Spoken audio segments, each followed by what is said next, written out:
All right, the next chapter, The Rock and the Tree. By early morning, wind and rain had washed spring away without a trace. A throbbing sun beat down furiously, and few villagers walked around without a wide-brimmed hat for protection. "Taquan," she called. "Did Takazo survive the storm?" The monk appeared over the veranda. "Oh, it's you. Terrific downpour, wasn't it?" "Yes," she smiled crookedly. "It was murderous. I'm sure you know, however, that it isn't very difficult to live through a night or two of even the heaviest rain. The human body can take a lot of buffeting. It's the sun that's really deadly." Woo! That line right there. That's Taquan explaining to Osugi that one storm is not going to kill you, right? And again, here's the rain again, right? Washing away spring.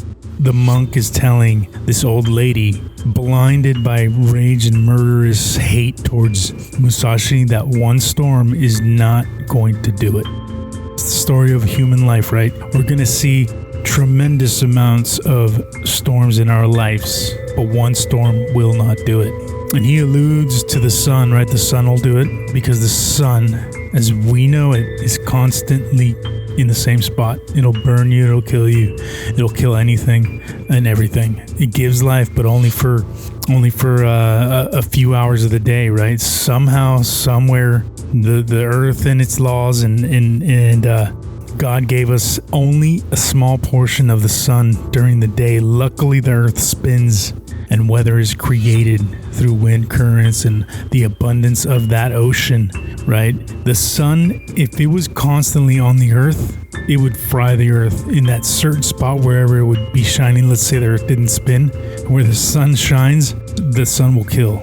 And luckily our earth spins. And luckily there's so much water on the earth, it keeps us alive. So, sage advice by the monk, and in this book there's a ton of it, right? He tells her, hey, it's the sun that's really deadly. The name of this chapter is The Rock and the Tree, and the entire time Taquan is talking to Musashi. He's sitting on a rock and Musashi's up in a tree, so the symbolism there is that the rock is solid. It's a solid foundation in which to base your arguments, so you can see that clearly when Taquan's talking to him.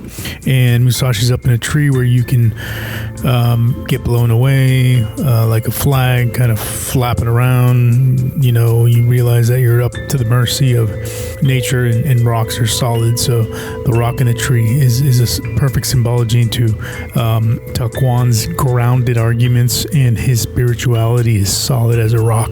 And Musashi at this point is not, but he eventually does get to that point where he understands the position that Taquan is in and the position that he's in. Okay.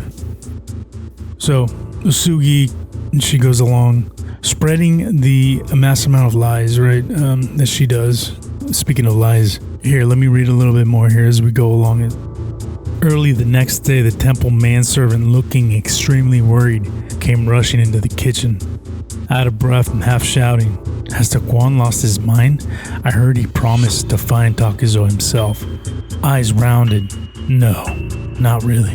Just how does he plan to do it? Wisecracks and mocking laughter followed, but there was also an undercurrent of worried whisper. When word reached the temple priest, he nodded sagely and remarked that the human mouth is the gateway to catastrophe.